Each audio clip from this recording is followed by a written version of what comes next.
स्वधास्तोत्रम् ब्रह्मोवाच स्वधोच्चारणमात्रेण तीर्थस्नायी भवेन्नरः मुच्यते सर्वपापेभ्यो वाजपेयफलं लभेत्। स्वधा स्वधा स्वधेत्येवं यदि वारत्रयं स्मरेत् श्राद्धस्य फलमाप्नोति कालतर्पणयोस्तथा। श्राद्धकाले स्वधास्तोत्रं यः शृणोति समाहितः लभेत् श्राद्धशतानां च पुण्यमेव न संशयः। स्वधा स्वधा स्वधेत्येवं त्रिसन्ध्यं यः पठेन्नरः प्रियां विनीतां स लभेत् साध्वीं पुत्रं गुणान्वितं। पितॄणां प्राणतुल्या त्वं द्विजजीवनरूपिणी श्राद्धाधिष्ठात्री देवी च श्राद्धादीनां फलप्रदा। बहिर्मन्मनसो गच्छ पितॄणां तुष्टिहेतवे सम्प्रीतये दुजातीनां ग्रहीणां वृद्धिहेतवे। नित्यानित्यस्वरूपासि गुणरूपासि सुब्रते आविर्भावस्थिरो भावः सृष्टौ च प्रलये तव। ॐ स्वस्ति च नमः स्वाहा स्वधा त्वं दक्षिणा तथा निरूपिताश्चतुर्वेदे षट्प्रशस्ताश्च कर्मिणां। पुरासीत्त्वं स्वधा गोपी गोलोके राधिका सखी धृतोरसि स्वधात्मानं कृतं तेन स्वधा स्मृता। ध्वस्ता त्वं राधिका शापाद् गोलोकाद् विश्वमागता कृष्णाश्लिष्टा तया दृष्टा पुरा वृन्दावने वने। कृष्णालिङ्गनपुण्डेन भूता मे मानसी सुता अतृप्तसुरते तेन चतुर्णां स्वामिनां प्रिया। स्वाहा सा सुन्दरी गोपी पुरासीत् राधिका सखी रतौ स्वयं कृष्णमाह तेन स्वाहा प्रकीर्तिता। कृष्णेन सार्धं सुचिरं वसन्ते रासमण्डले प्रमत्ता सुरते श्लिष्टा दृष्टा सा राधया पुरा। तस्याः शापेन सा ध्वस्ता गोलोकाद् विश्वमागता कृष्णालिङ्गनपुण्डेन समभूद्वह्निकामिनी। पवित्ररूपा परमा देवाद्यैर्वन्दिता नृभिः यन्नामोच्चारणेनैव नरो मुच्येत पातकात्। या सुशीलाभिधा गोपी पुरासीद्राधिका सखी उवास दक्षिणे क्रोडे कृष्णस्य च महात्मनः। प्रध्वस्ता सा च तच्छापाद् गोलोकाद् विश्वमागता कृष्णालिङ्गनपुण्डेन सा बभूव च दक्षिणा। सा प्रेयसी रतौ दक्षा प्रशस्ता सर्वकर्मसु उवास दक्षिणे भर्तुर्दक्षिणा तेन कीर्तिता।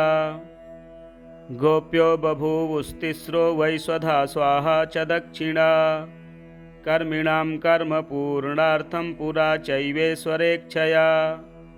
इत्येवमुक्त्वा स ब्रह्मा ब्रह्मलोके च संसदि तस्थौ च सहसा सद्यः स्वधा साविर्बभूवः। तदा पितृभ्यः प्रददौ तामेव कमलाननां तां सम्प्राप्य ययुस्ते च पितरश्च प्रहर्षिताः। स्वधा स्तोत्रमिदं पुण्यं यः शृणोति समाहितः स स्नातः सर्वतीर्थेषु वेदपाठफलं लभेत्। स स्नातः सर्वतीर्थेषु वेदपाठफलं लभेत्। श्रीब्रह्मवैवर्ते महापुराणे स्वधास्तोत्रं सम्पूर्णम्। श्रीलक्ष्मीस्तोत्रम् लोपामुद्रा श्रियाः पादौ धृत्वा ननाम सादरम् ववन्दे स्तवनं चक्रे तव लक्ष्मी सदा सती। शृणु तत् स्तवनं येन स्तावकास्युर्धनाश्रयाः नैकसम्पत्समायुक्ताः त्वया प्रसन्नयेक्षिताः। श्रीलोपामुद्रा उवाच मातर्नमामि कमले पद्मायतसुलोचने श्रीविष्णुहृत्कमलस्थे विश्वमातर्नमोऽस्तु ते। क्षीरसागरसत्पुत्री पद्मगर्भाभसुन्दरी लक्ष्मी प्रसीद सततं विश्वमातर्नमोऽस्तु ते।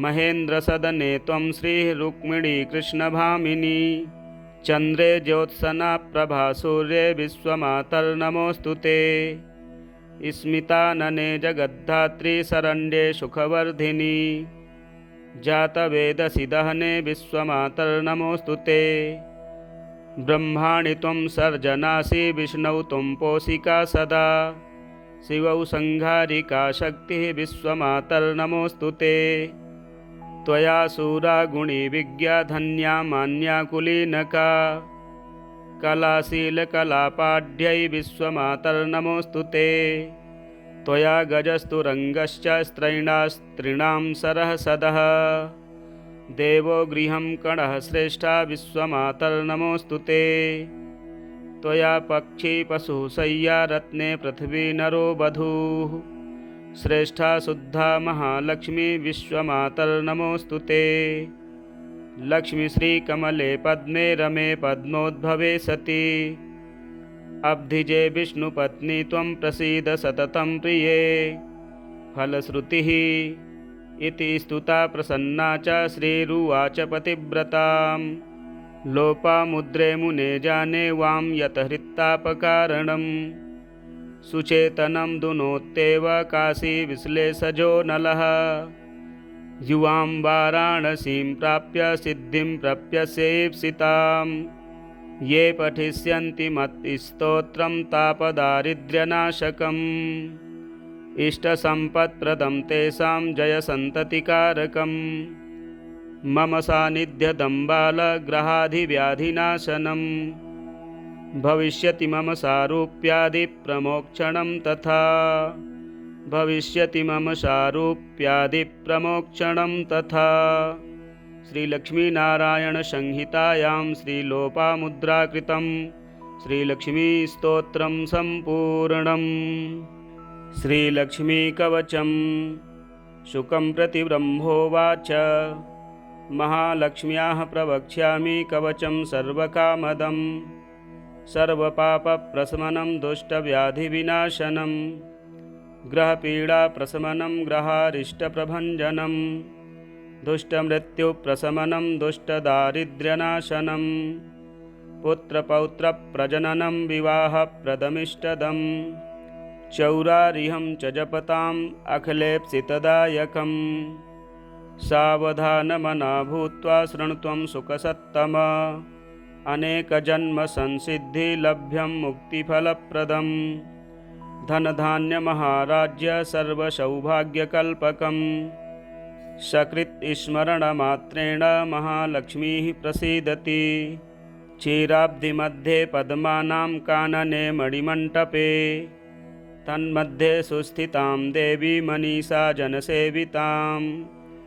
सुस्नातां पुष्पसुरभिकुटिलालकबन्धनां पूर्णेन्दुबिम्बवदनाम् अर्धचन्द्रललाटिकाम् इन्दीवरेक्षणां कामकोदण्डभ्रुवमीश्वरीं तिलप्रसवसंस्पर्धी नासिकालङ्कृतां श्रियं कुन्दकुमङ्गलदन्तालिं बन्धूकाधरपल्लवां दर्पणाकारविमलकपोलद्युतयोज्ज्वलां रत्नताटङ्ककलितकर्णद्युतयसुन्दरां माङ्गल्याभरणोपेतां कम्बुकण्ठीं जगत्प्रियां तारहारिमनोहारी कुचकुम्भविभूषितां रत्नाङ्गदादिललितकरपद्मचतुष्टयां कमले च सुपत्राढ्ये ह्यभयं दधतीं वरं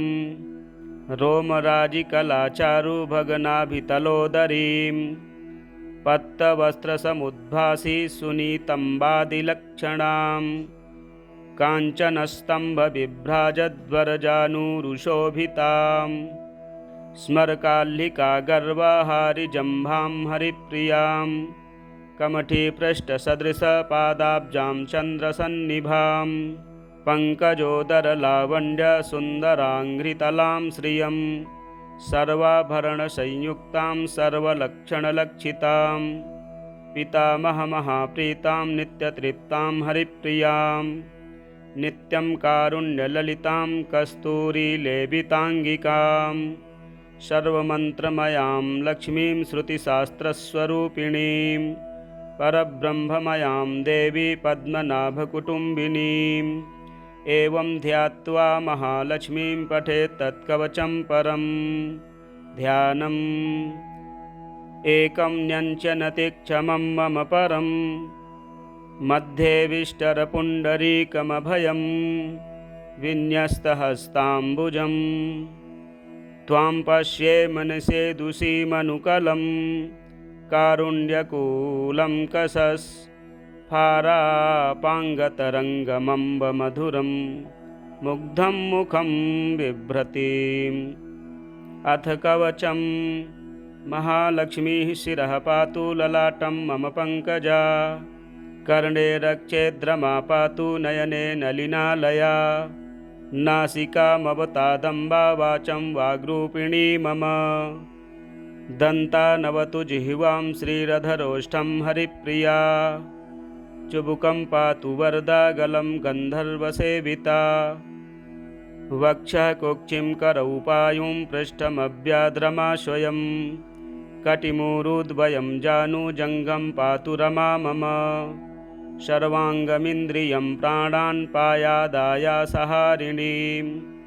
सप्तधातून् स्वयं चापि रक्तं शुक्रं मनो मम ज्ञानं बुद्धिं महोत्साहं सर्वं मे पातु पङ्कजा मया कृतं च यत्किञ्चित् तत्सर्वं पातु सेन्दिरा ममायुरवतात् लक्ष्मीः भार्यां पुत्रांश्च पुत्रिका मित्राणि पातु सततमखिलानि हरिप्रिया पातकं नाशयेत् लक्ष्मीः महारिष्टं हरेद्रमा ममारिनाशनार्थाय माया मृत्युञ्जयेद्बलं सर्वाभीष्टं तु मे दद्यात् पातु मां कमलालया फलश्रुतिः य इदं कवचं दिव्यं रमात्मा प्रयतः पठेत् सर्वसिद्धिमवाप्नोति सर्वरक्षां तु शाश्वतीं दीर्घायुष्मान् भवेन्नित्यं सर्वसौभाग्यकल्पकं सर्वज्ञः सर्वदर्शी च सुखदश्च शुभोज्ज्वलः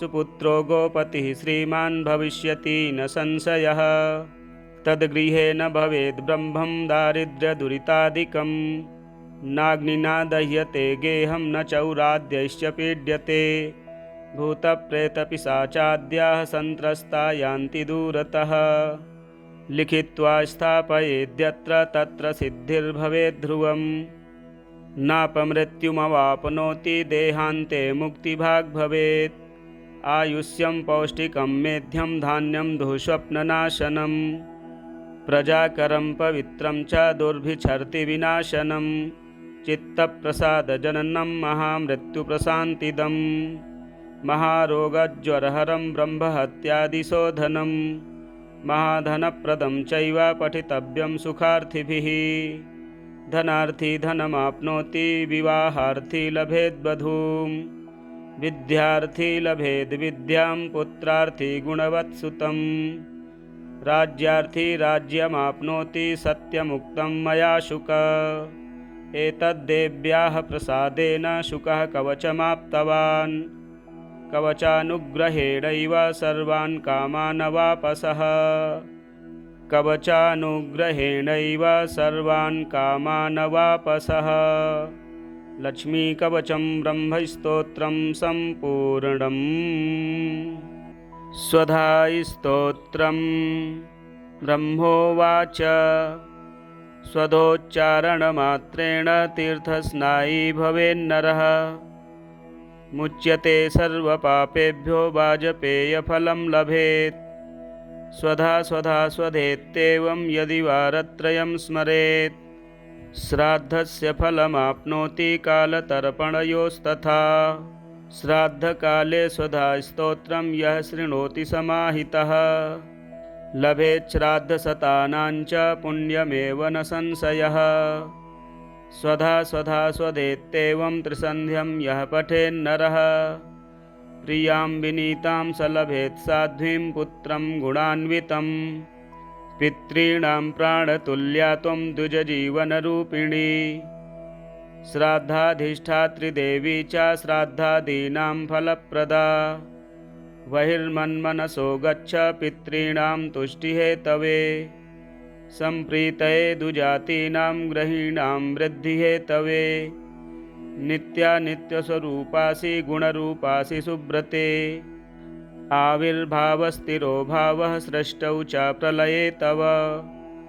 ॐ स्वस्ति च नमः स्वाहा स्वधा त्वं दक्षिणा तथा। निरूपिताश्चतुर्वेदे षट्प्रशस्ताश्च कर्मिणां। पुरासीत्त्वं त्वं स्वधा गोपी गोलोके राधिका सखी। धृतोरसि स्वधात्मानं कृतं तेन स्वधा स्मृता। ध्वस्ता त्वं राधिका शापाद्गोलोकाद् विश्वमागता। कृष्णाश्लिष्टा तया दृष्टा पुरा वृन्दावने वने। कृष्णालिङ्गनपुण्डेन भूता मे मानसी सुता। अतृप्तसुरते तेन चतुर्णां स्वामिनां प्रिया। स्वाहा सा सुन्दरी गोपी पुरासीत् राधिका सखी। रतौ स्वयं कृष्णमाह तेन स्वाहा प्रकीर्तिता। कृष्णेन सार्धं सुचिरं वसन्ते रासमण्डले। प्रमत्ता सुरते श्लिष्टा दृष्टा सा राधया पुरा। तस्याः शापेन सा ध्वस्ता गोलोकाद् विश्वमागता। कृष्णालिङ्गनपुण्डेन समभूद्वह्निकामिनी। पवित्ररूपा परमा देवाद्यैर्वन्दिता नृभिः। यन्नामोच्चारणेनैव नरो मुच्येत पातकात्। या सुशीलाभिधा गोपी पुरासीद् राधिका सखी। उवास दक्षिणे क्रोडे कृष्णस्य च महात्मनः। प्रध्वस्ता सा च तच्छापाद् गोलोकाद् विश्वमागता। कृष्णालिङ्गनपुण्डेन सा बभूव च दक्षिणा। सा प्रेयसी रतौ दक्षा प्रशस्ता सर्वकर्मसु। उवास दक्षिणे भर्तुर्दक्षिणा तेन कीर्तिता। गोप्यो बभूवुस्तिस्रो वै स्वधा स्वाहा च दक्षिणा। कर्मिणां कर्मपूर्णार्थं पुरा चैवेश्वरेच्छया। इत्येवमुक्त्वा स ब्रह्मा ब्रह्मलोके च संसदि। तस्थौ च सहसा सद्यः स्वधा साविर्बभूवः। तदा पितृभ्यः प्रददौ तामेव कमलाननां। तां सम्प्राप्य ययुस्ते च पितरश्च प्रहर्षिताः। स्वधा स्तोत्रमिदं पुण्यं यः शृणोति समाहितः। स स्नातः सर्वतीर्थेषु वेदपाठफलं लभेत्। स स्नातः सर्वतीर्थेषु वेदपाठफलं लभेत्। श्रीब्रह्मवैवर्ते महापुराणे स्वधा-स्तोत्रं सम्पूर्णम्। श्रीलक्ष्मीस्तोत्रम्। लोपामुद्रा श्रियाः पादौ धृत्वा ननाम सादरम्। ववन्देस्तवनं चक्रे तव लक्ष्मी सदा सती। शृणु तत् स्तवनं येन स्तावकास्युर्धनाश्रयाः। नैकसम्पत्समायुक्ताः त्वया प्रसन्नयेक्षिताः। श्रीलोपामुद्रा उवाच। मातर्नमामि कमले पद्मायतसुलोचने। श्रीविष्णुहृत्कमलस्थे विश्वमातर्नमोऽस्तु ते। क्षीरसागरसत्पुत्री पद्मगर्भाभसुन्दरी। लक्ष्मीप्रसीद सततं विश्वमातर्नमोऽस्तु ते। महेन्द्रसदने त्वं श्रीः रुक्मिणी कृष्णभामिनी। चन्द्रे ज्योत्सना प्रभा सूर्ये विश्वमातर्नमोऽस्तु ते। स्मितानने जगद्धात्री शरण्ये सुखवर्धिनी। जातवेदसि दहने विश्वमातर्नमोऽस्तु ते। ब्रह्माणि त्वं सर्जनासि विष्णौ त्वं पोषिका सदा। शिवौ संहारिका शक्तिः विश्वमातर्नमोऽस्तु ते। त्वया शूरा गुणी विज्ञा धन्या मान्या कुलीनका। कलाशीलकलापाढ्यै विश्वमातर्नमोऽस्तु ते। त्वया गजस्तु रङ्गश्च स्त्रैणास्त्रीणां सरः सदः। देवो गृहं कणः श्रेष्ठा विश्वमातर्नमोऽस्तु ते। त्वया पक्षी पशुः शय्या रत्ने पृथिवी नरो वधूः श्रेष्ठा शुद्धा महालक्ष्मी विश्वमातर्नमोऽस्तु ते। लक्ष्मीश्रीकमले पद्मे रमे पद्मोद्भवे सति अब्धिजे विष्णुपत्नी त्वं प्रसीद सततं प्रिये। फलश्रुतिः इति स्तुता प्रसन्ना च श्रीरुवाच पतिव्रतां लोपामुद्रे मुने जाने वां यत हृत्तापकारणं सुचेतनं दुनोत्येव काशी विश्लेषजो नलः युवां वाराणसीं प्राप्य सिद्धिं प्रप्यसेप्सितां ये पठिष्यन्ति मत्स्तोत्रं तापदारिद्र्यनाशकम् इष्टसम्पत्प्रदं तेषां जयसन्ततिकारकं मम सान्निध्यदं बालग्रहाधिव्याधिनाशनं भविष्यति मम सारूप्यादिप्रमोक्षणं तथा भविष्यति मम सारूप्यादिप्रमोक्षणं तथा।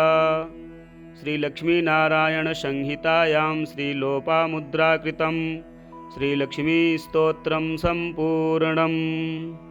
श्रीलक्ष्मीकवचं शुकं प्रति ब्रह्मोवाच महालक्ष्म्याः प्रवक्ष्यामि कवचं सर्वकामदं सर्वपापप्रशमनं दुष्टव्याधिविनाशनं ग्रहपीडाप्रशमनं ग्रहारिष्टप्रभञ्जनं दुष्टमृत्युप्रशमनं दुष्टदारिद्र्यनाशनं पुत्रपौत्रप्रजननं विवाहप्रदमिष्टदं चौरारिहं च जपताम् अखिलेप्सितदायकं सावधानमना भूत्वा शृणुत्वं सुखसत्तम अनेकजन्मसंसिद्धिलभ्यं मुक्तिफलप्रदं धनधान्यमहाराज्य सर्वसौभाग्यकल्पकं सकृत् स्मरणमात्रेण महालक्ष्मीः प्रसीदति क्षीराब्धिमध्ये पद्मानां कानने मणिमण्टपे तन्मध्ये सुस्थितां देवी मनीषा जनसेवितां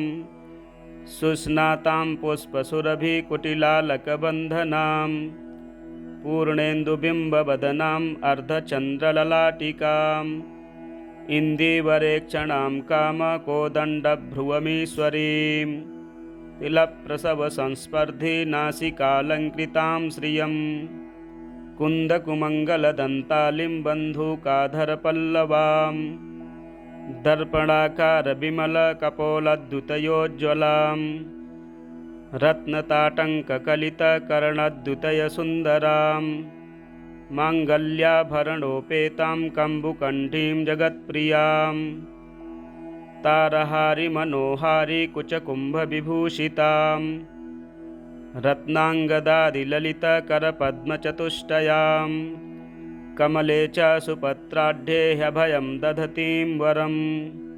रोमराजिकलाचारुभगनाभितलोदरीं पत्तवस्त्रसमुद्भासि सुनीतम्बादिलक्षणां काञ्चनस्तम्भविभ्राजद्वरजानुरुशोभितां स्मरकाल्लिकागर्वहारिजम्भां हरिप्रियां कमठीपृष्ठसदृशपादाब्जां चन्द्रसन्निभां पङ्कजोदरलावण्यसुन्दराङ्घ्रितलां श्रियं सर्वाभरणसंयुक्तां सर्वलक्षणलक्षितां पितामहमहाप्रीतां नित्यतृप्तां हरिप्रियां नित्यं कारुण्यललितां कस्तूरीलेपिताङ्गिकां सर्वमन्त्रमयां लक्ष्मीं श्रुतिशास्त्रस्वरूपिणीं परब्रह्ममयां देवी पद्मनाभकुटुम्बिनीम् एवं ध्यात्वा महालक्ष्मीं पठेत् तत्कवचं परं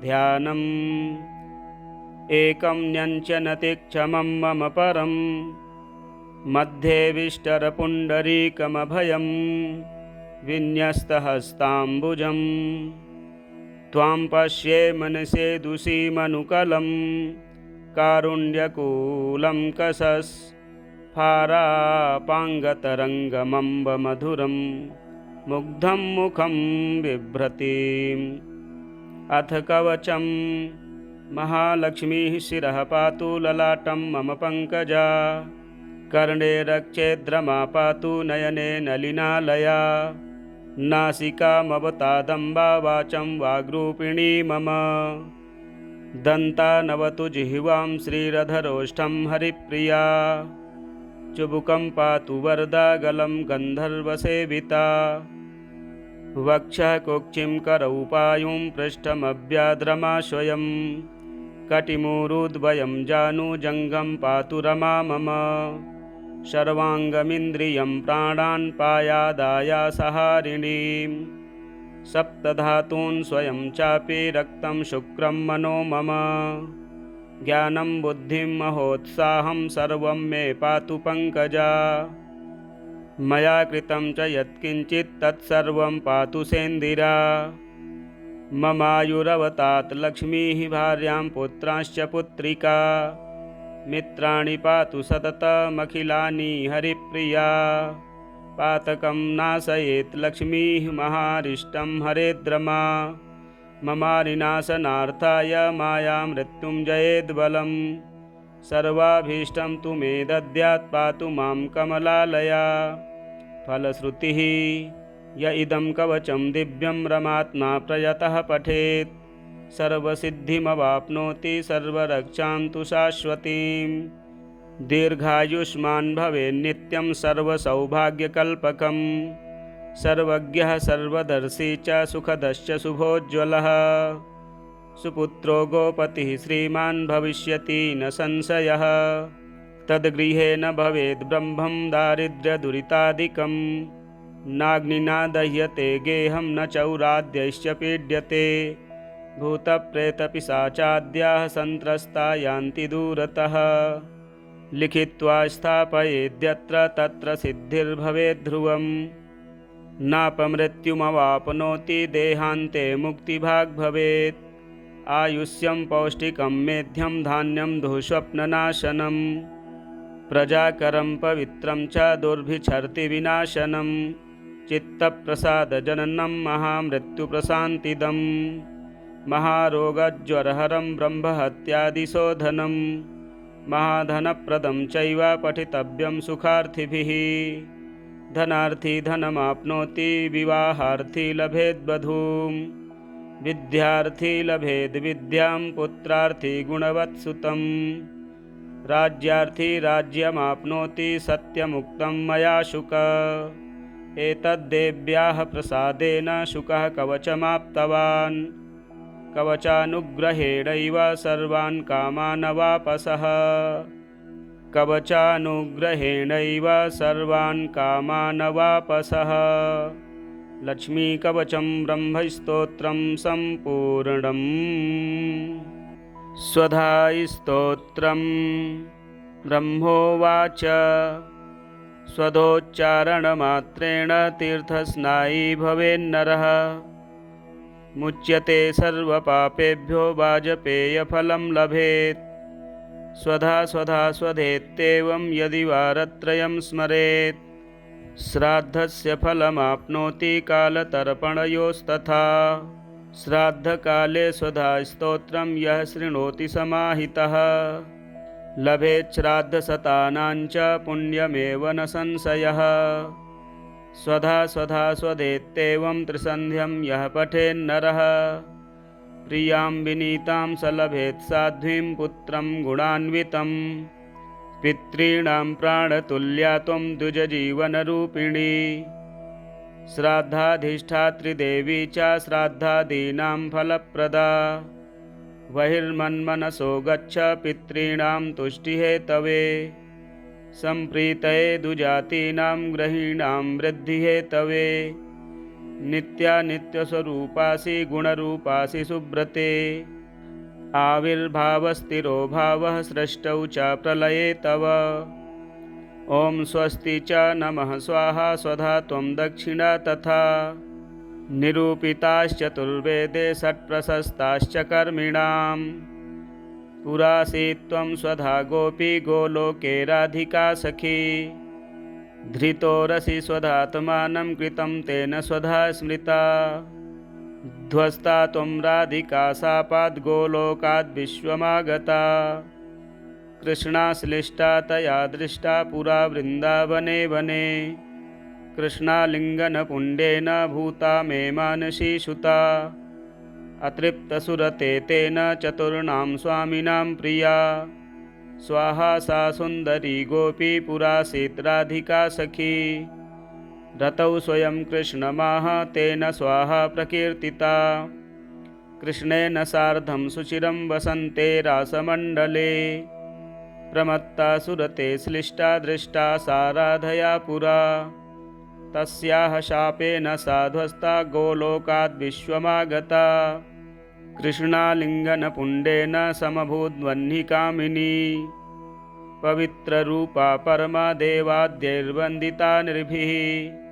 यन्नामोच्चारणेनैव नरो मुच्येत पातकात्। या सुशीलाभिधा गोपी पुरासीद्राधिका सखी।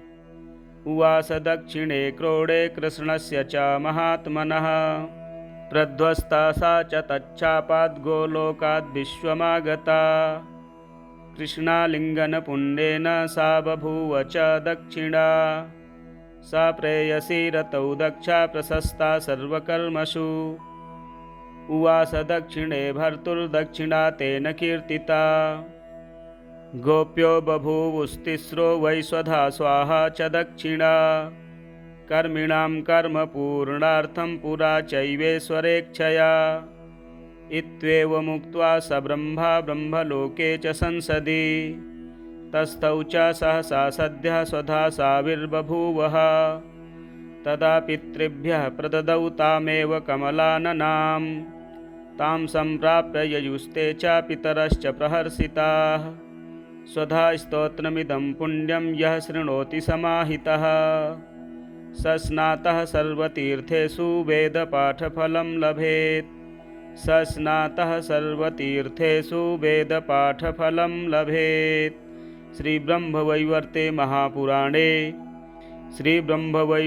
महापुराणे स्वधास्तोत्रं सम्पूर्णम्। श्रीलक्ष्मीस्तोत्रम्।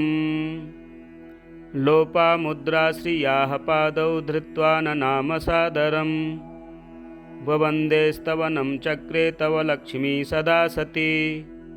शृणु तत्स्तवनं येन स्तावकास्युर्धनाश्रयाः। नैकसम्पत्समायुक्ताः त्वया प्रसन्नयेक्षिताः। श्रीलोपामुद्रा उवाच। मातर्नमामि कमले पद्मायतसुलोचने। श्रीविष्णुहृत्कमलस्थे विश्वमातर्नमोऽस्तु ते। क्षीरसागरसत्पुत्री पद्मगर्भाभसुन्दरी। लक्ष्मीप्रसीद सततं विश्वमातर्नमोऽस्तु ते। महेन्द्रसदने त्वं श्रीरुक्मिणी कृष्णभामिनी। चन्द्रे ज्योत्सना प्रभा सूर्ये विश्वमातर्नमोऽस्तु ते। स्मितानने जगद्धात्री शरण्ये सुखवर्धिनी।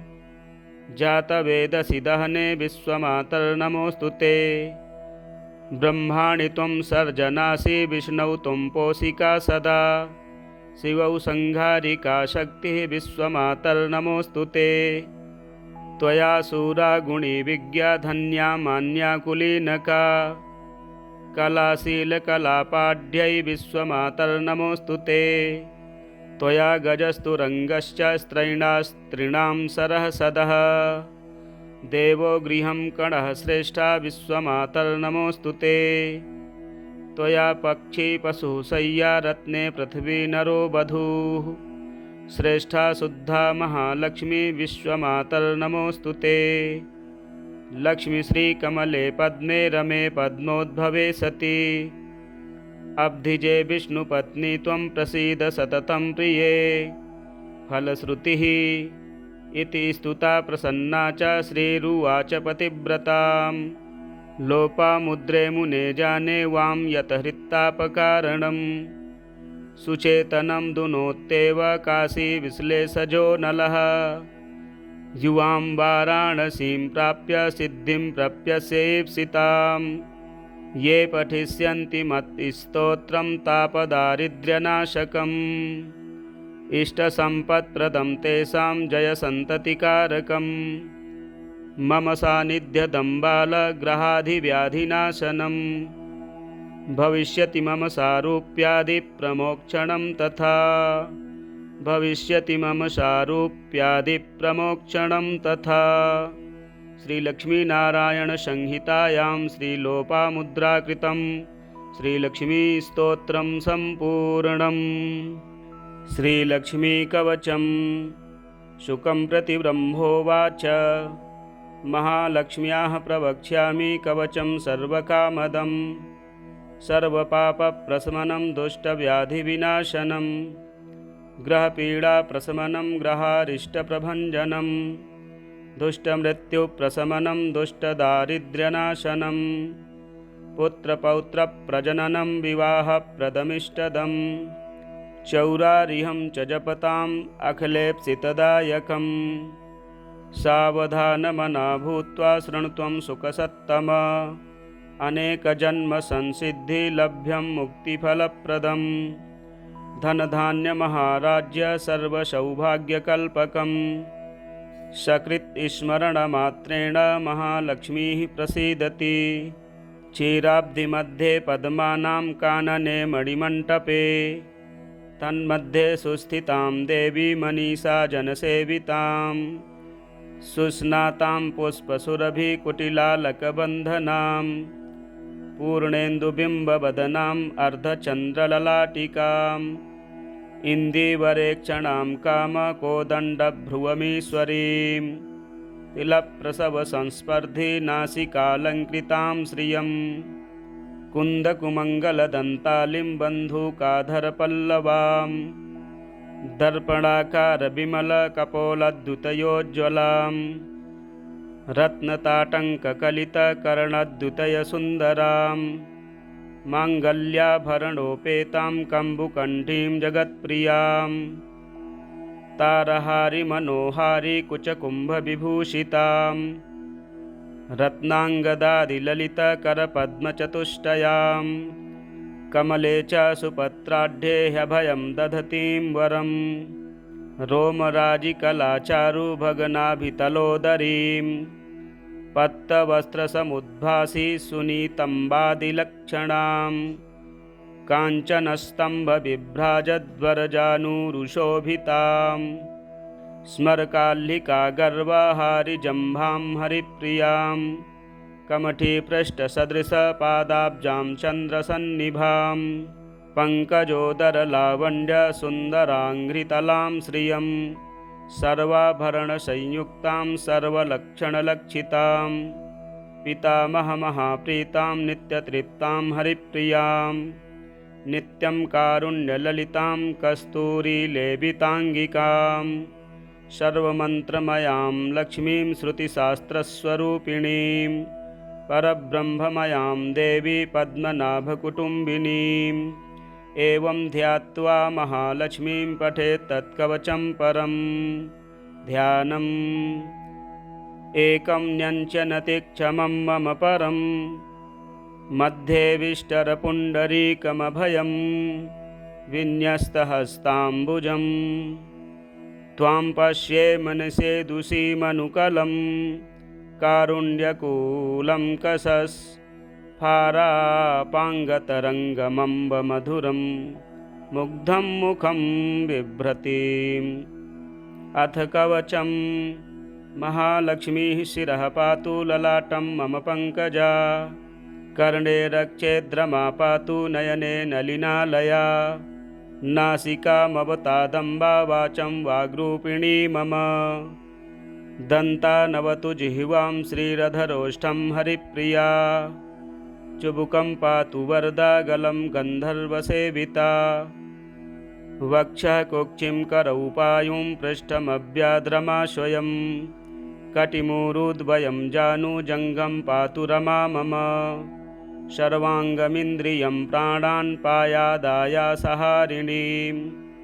सप्तधातून् स्वयं चापि रक्तं शुक्रं मनो मम ज्ञानं बुद्धिं महोत्साहं सर्वं मे पातु पङ्कजा मया कृतं च यत्किञ्चित् तत्सर्वं पातु सेन्दिरा ममायुरवतात् लक्ष्मीः भार्यां पुत्रांश्च पुत्रिका मित्राणि पातु सततमखिलानि हरिप्रिया पातकं नाशयेत् लक्ष्मीः महारिष्टं हरेद्रमा ममारिनाशनार्थाय माया मृत्युञ्जयेद्बलं सर्वाभीष्टं तु मे दद्यात् पातु मां कमलालया फलश्रुतिः य इदं कवचं दिव्यं रमात्मा प्रयतः पठेत् सर्वसिद्धिमवाप्नोति सर्वरक्षां तु शाश्वतीं दीर्घायुष्मान् भवेन्नित्यं सर्वसौभाग्यकल्पकं सर्वज्ञः सर्वदर्शी च सुखदश्च शुभोज्ज्वलः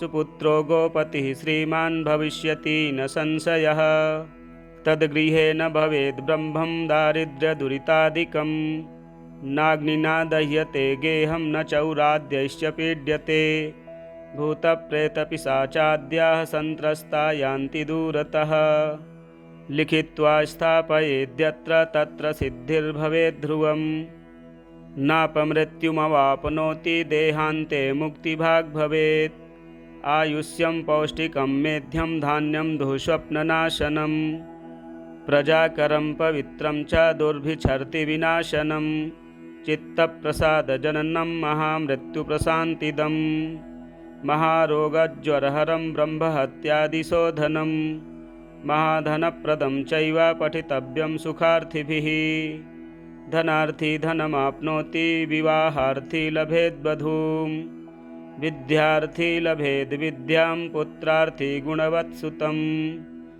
राज्यार्थी राज्यमाप्नोति सत्यमुक्तं मया शुक एतद्देव्याः प्रसादेन शुकः कवचमाप्तवान् कवचानुग्रहेणैव सर्वान् कामान् वापसः कवचानुग्रहेणैव सर्वान् कामान् वापसः लक्ष्मीकवचं ब्रह्मस्तोत्रं सम्पूर्णम् स्वधास्तोत्रं ब्रह्मोवाच स्वधोच्चारणमात्रेण तीर्थस्नायी भवेन्नरः मुच्यते सर्वपापेभ्यो वाजपेयफलं लभेत् स्वधा स्वधा स्वधेत्येवं यदि वारत्रयं स्मरेत् श्राद्धस्य फलमाप्नोति कालतर्पणयोस्तथा श्राद्धकाले स्वधास्तोत्रं यः शृणोति समाहितः लभेत् श्राद्धशतानां च पुण्यमेव न संशयः स्वधा स्वधा स्वधेत्येवं त्रिसन्ध्यं यः पठेन्नरः प्रियां विनीतां स लभेत् साध्वीं पुत्रं गुणान्वितं पितॄणां प्राणतुल्या त्वं द्विजजीवनरूपिणी श्राद्धाधिष्ठात्री देवी च श्राद्धादीनां फलप्रदा बहिर्मन्मनसो गच्छ पितॄणां तुष्टिहेतवे सम्प्रीतये दुजातीनां ग्रहीणां वृद्धिहेतवे नित्यानित्यस्वरूपासि गुणरूपासि सुब्रते आविर्भावस्थिरो भावः सृष्टौ च प्रलये तव ॐ स्वस्ति च नमः स्वाहा स्वधा त्वं दक्षिणा तथा निरूपिताश्चतुर्वेदे षट्प्रशस्ताश्च कर्मिणां पुरासीत् त्वं स्वधा गोपी गोलोके राधिका सखी धृतोरसि स्वधात्मानं कृतं तेन स्वधा स्मृता ध्वस्ता त्वं राधिका शापाद् गोलोकाद् विश्वमागता कृष्णाश्लिष्टा तया दृष्टा पुरा वृन्दावने वने कृष्णालिङ्गनपुण्डेन भूता मे मानसी सुता अतृप्तसुरते तेन चतुर्णां स्वामिनां प्रिया स्वाहा सा सुन्दरी गोपी पुरासीत् राधिका सखी रतौ स्वयं कृष्णमाह तेन स्वाहा प्रकीर्तिता कृष्णेन सार्धं सुचिरं वसन्ते रासमण्डले प्रमत्ता सुरते श्लिष्टा दृष्टा सा राधया पुरा तस्याः शापेन साध्वस्ता गोलोकाद् विश्वमागता कृष्णालिङ्गनपुण्डेन समभूद्वह्निकामिनी पवित्ररूपा परमा देवाद्यैर्वन्दिता नृभिः यन्नामोच्चारणेनैव नरो मुच्येत पातकात्। या सुशीलाभिधा गोपी पुरासीद्राधिका सखी। उवास दक्षिणे क्रोडे कृष्णस्य च महात्मनः। प्रध्वस्ता सा च तच्छापाद्गोलोकाद् विश्वमागता। कृष्णालिङ्गनपुण्येन सा बभूव च दक्षिणा। सा प्रेयसी रतौ दक्षा प्रशस्ता सर्वकर्मसु। उवास दक्षिणे भर्तुर्दक्षिणा तेन कीर्तिता। गोप्यो बभूवुस्तिस्रो वै स्वधा स्वाहा च दक्षिणा। कर्मिणां कर्मपूर्णार्थं पुरा चैवेश्वरेच्छया। इत्येवमुक्त्वा स ब्रह्मा ब्रह्मलोके च संसदि। तस्थौ च सहसा सद्यः स्वधा साविर्बभूवः। तदा पितृभ्यः प्रददौ तामेव कमलाननां। तां सम्प्राप्य ययुस्ते च पितरश्च प्रहर्षिताः। स्वधा स्तोत्रमिदं पुण्यं यः शृणोति समाहितः। स स्नातः सर्वतीर्थेषु वेदपाठफलं लभेत्। स स्नातः सर्वतीर्थेषु वेदपाठफलं लभेत्। श्रीब्रह्मवैवर्ते महापुराणे स्वधा स्तोत्रं सम्पूर्णम्। श्रीलक्ष्मीस्तोत्रम्। लोपामुद्रा श्रियाः पादौ धृत्वा ननाम सादरम्। ववन्देस्तवनं चक्रे तव लक्ष्मी सदा सती। शृणु तत् स्तवनं येन स्तावकास्युर्धनाश्रयाः। नैकसम्पत्समायुक्ताः त्वया प्रसन्नयेक्षिताः। श्रीलोपामुद्रा उवाच। मातर्नमामि कमले पद्मायतसुलोचने। श्रीविष्णुहृत्कमलस्थे विश्वमातर्नमोऽस्तु ते। क्षीरसागरसत्पुत्री पद्मगर्भाभसुन्दरी। लक्ष्मीप्रसीद सततं विश्वमातर्नमोऽस्तु ते। महेन्द्रसदने त्वं श्रीः रुक्मिणी कृष्णभामिनी। चन्द्रे ज्योत्सना प्रभा सूर्ये विश्वमातर्नमोऽस्तु ते। स्मितानने जगद्धात्री शरण्ये सुखवर्धिनी। जातवेदसि दहने विश्वमातर्नमोऽस्तु ते। ब्रह्माणि त्वं सर्जनासि विष्णौ त्वं पोषिका सदा। शिवौ संहारिका शक्तिः विश्वमातर्नमोऽस्तु ते। त्वया शूरा गुणी विज्ञा धन्या मान्या कुलीनका। कलाशीलकलापाढ्यै विश्वमातर्नमोऽस्तु ते। त्वया गजस्तु रङ्गश्च स्त्रैणास्त्रीणां सरः सदः। देवो गृहं कणः श्रेष्ठा विश्वमातर्नमोऽस्तु ते। त्वया पक्षी पशुः शय्या रत्ने पृथिवी नरो वधूः। श्रेष्ठा शुद्धा महालक्ष्मी विश्वमातर्नमोऽस्तु ते। लक्ष्मी श्रीकमले पद्मे रमे पद्मोद्भवे सति। अब्धिजे विष्णुपत्नी त्वं प्रसीद सततं प्रिये। फलश्रुतिः इति स्तुता प्रसन्ना च श्रीरुवाच पतिव्रताम्। लोपामुद्रे मुने जाने वां यत हृत्तापकारणम्। सुचेतनं दुनोत्येव काशी विश्लेषजो नलः। युवां वाराणसीं प्राप्य सिद्धिं प्रप्यसेप्सिताम्। ये पठिष्यन्ति मत्स्तोत्रं तापदारिद्र्यनाशकम्। इष्टसम्पत्प्रदं तेषां जयसन्ततिकारकम्। मम सान्निध्यदं बालग्रहाधिव्याधिनाशनम्। भविष्यति मम सारूप्यादिप्रमोक्षणं तथा। भविष्यति मम सारूप्यादिप्रमोक्षणं तथा। श्रीलक्ष्मीनारायणसंहितायां श्रीलोपामुद्राकृतं श्रीलक्ष्मीस्तोत्रं सम्पूर्णम्। श्रीलक्ष्मीकवचं। शुकं प्रति ब्रह्मोवाच। महालक्ष्म्याः प्रवक्ष्यामि कवचं सर्वकामदं। सर्वपापप्रशमनं दुष्टव्याधिविनाशनं। ग्रहपीडाप्रशमनं ग्रहारिष्टप्रभञ्जनं। दुष्टमृत्युप्रशमनं दुष्टदारिद्र्यनाशनं।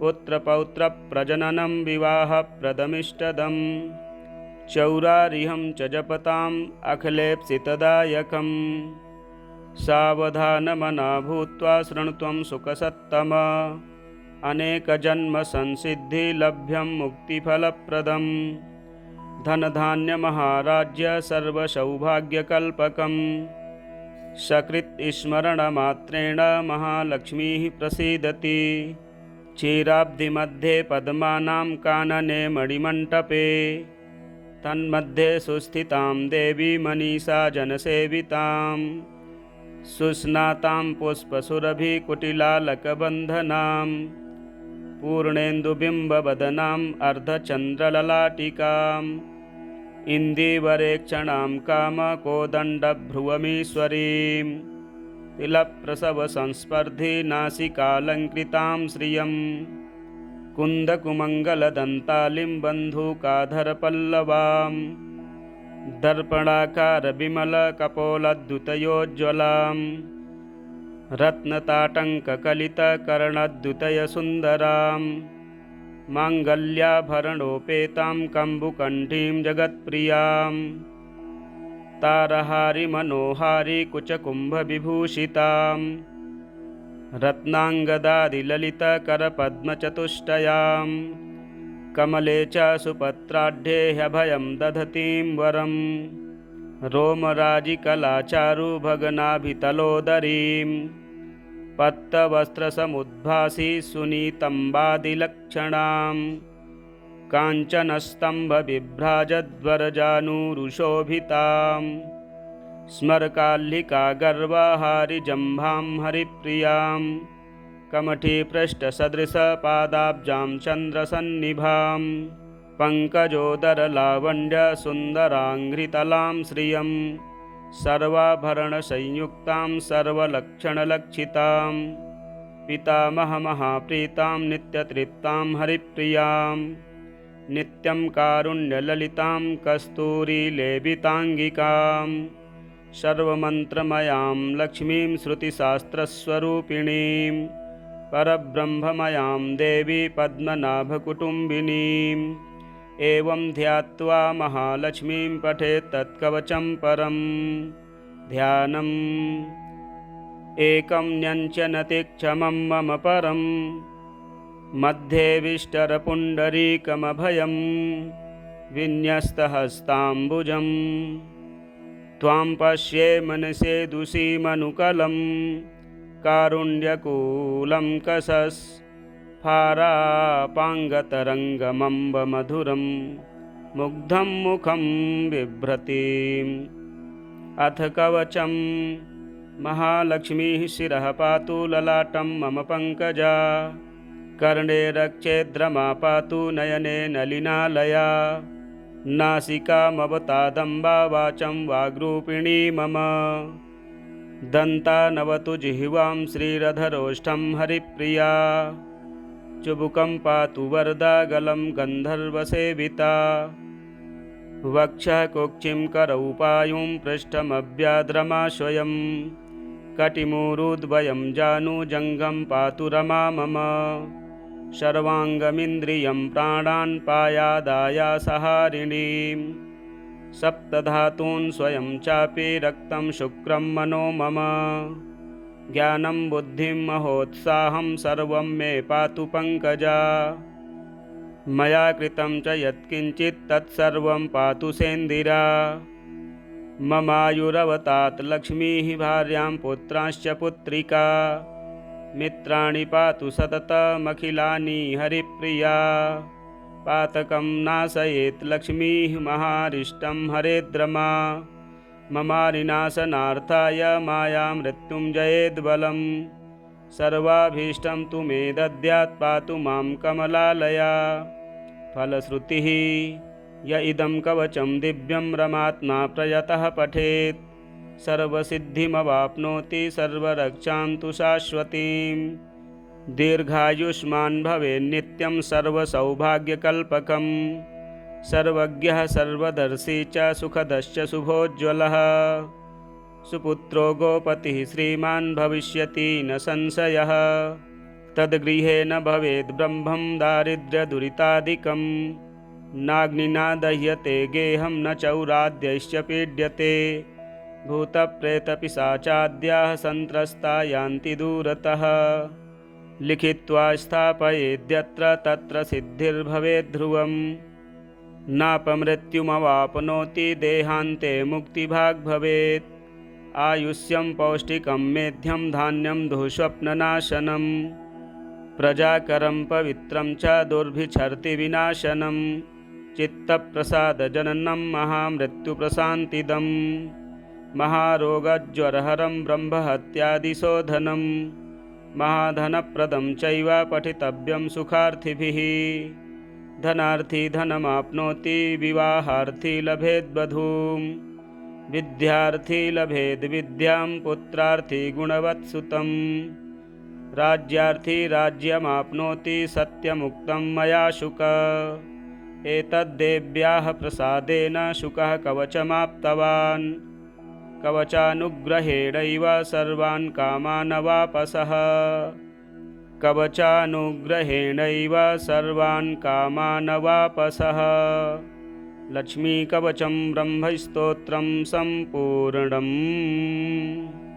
स्वधास्तोत्रं ब्रह्मोवाच स्वधोच्चारणमात्रेण तीर्थस्नायी भवेन्नरः मुच्यते सर्वपापेभ्यो वाजपेयफलं लभेत् स्वधा स्वधा स्वधेत्येवं यदि वारत्रयं स्मरेत् श्राद्धस्य फलमाप्नोति कालतर्पणयोस्तथा श्राद्धकाले स्वधा स्तोत्रं यः शृणोति समाहितः लभेत् श्राद्धशतानां च पुण्यमेव न संशयः स्वधा स्वधा स्वधेत्येवं त्रिसन्ध्यं यः पठेन्नरः प्रियां विनीतां स लभेत् साध्वीं पुत्रं गुणान्वितं पितॄणां प्राणतुल्या त्वं द्विजजीवनरूपिणी श्राद्धाधिष्ठात्री देवी च श्राद्धादीनां फलप्रदा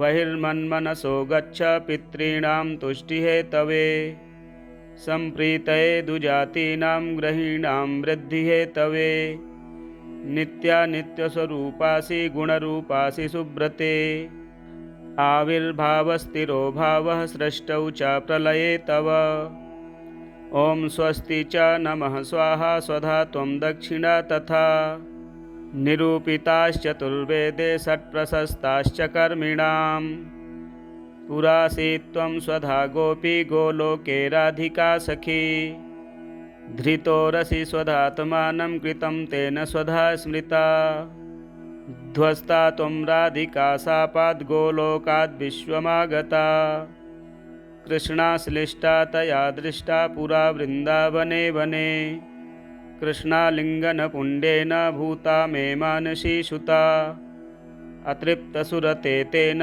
चतुर्णां स्वामिनां प्रिया स्वाहा सा सुन्दरी गोपी पुरासीत् राधिका सखी रतौ स्वयं कृष्णमाह तेन स्वाहा प्रकीर्तिता कृष्णेन सार्धं सुचिरं वसन्ते रासमण्डले प्रमत्ता सुरते श्लिष्टा दृष्टा सा राधया पुरा तस्याः शापेन साध्वस्ता गोलोकाद् विश्वमागता कृष्णालिङ्गनपुण्डेन समभूद्वह्निकामिनी पवित्ररूपा परमा देवाद्यैर्वन्दिता नृभिः यन्नामोच्चारणेनैव नरो मुच्येत पातकात् या सुशीलाभिधा गोपी पुरासीद् राधिका सखी उवास दक्षिणे क्रोडे कृष्णस्य च महात्मनः प्रध्वस्ता सा च तच्छापाद् गोलोकाद् विश्वमागता कृष्णालिङ्गनपुण्डेन सा बभूव च दक्षिणा सा प्रेयसी रतौ दक्षा प्रशस्ता सर्वकर्मसु उवास दक्षिणे भर्तुर्दक्षिणा तेन कीर्तिता गोप्यो बभूवुस्तिस्रो वै स्वधा स्वाहा च दक्षिणा कर्मिणां कर्मपूर्णार्थं पुरा चैवेश्वरेच्छया इत्येवमुक्त्वा स ब्रह्मा ब्रह्मलोके च संसदि तस्थौ च सहसा सद्यः स्वधा साविर्बभूवः। तदा पितृभ्यः प्रददौ तामेव कमलाननां।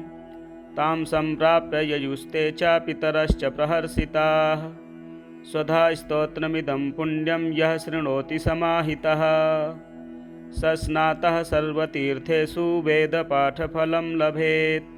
स स्नातः सर्वतीर्थेषु वेदपाठफलं लभेत्। श्रीब्रह्मवैवर्ते महापुराणे स्वधास्तोत्रं सम्पूर्णम्। श्रीलक्ष्मीस्तोत्रम्। लोपामुद्रा श्रियाः पादौ धृत्वा ननाम सादरम्। ववन्दे स्तवनं चक्रे तव लक्ष्मी सदा सती। शृणु तत् स्तवनं येन स्तावकास्युर्धनाश्रयाः। नैकसम्पत्समायुक्ताः त्वया प्रसन्नयेक्षिताः। श्रीलोपामुद्रा उवाच। मातर्नमामि कमले पद्मायतसुलोचने। श्रीविष्णुहृत्कमलस्थे विश्वमातर्नमोऽस्तु ते।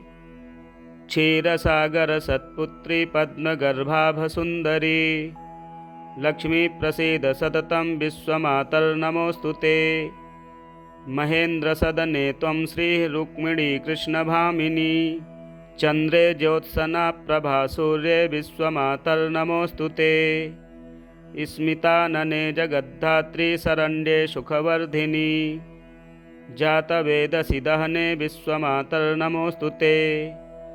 ब्रह्माणि त्वं सर्जनासि विष्णौ त्वं पोषिका सदा।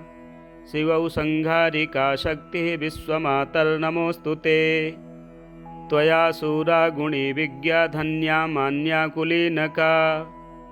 कलाशीलकलापाढ्यै विश्वमातर्नमोऽस्तु ते। त्वया गजस्तुरङ्गश्च स्त्रैणास्त्रीणां सरः सदः।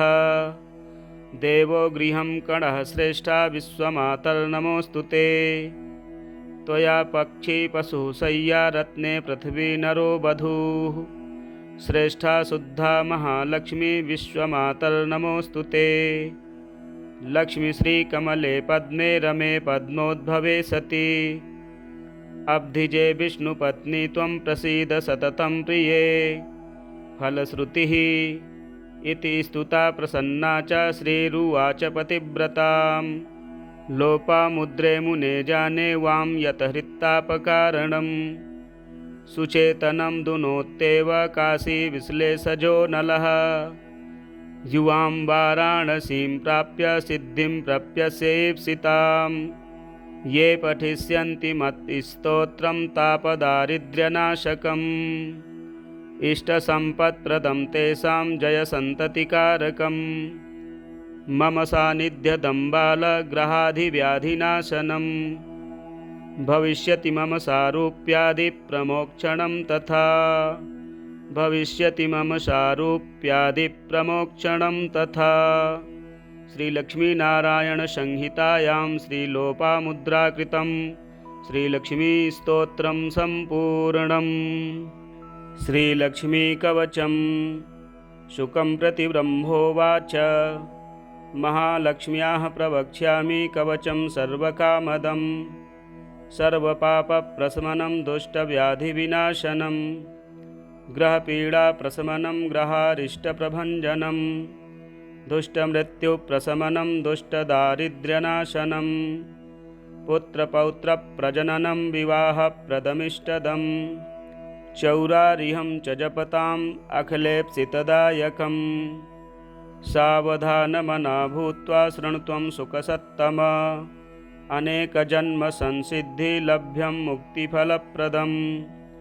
धनधान्यमहाराज्य सर्वसौभाग्यकल्पकम्। सकृत् स्मरणमात्रेण महालक्ष्मीः प्रसीदति।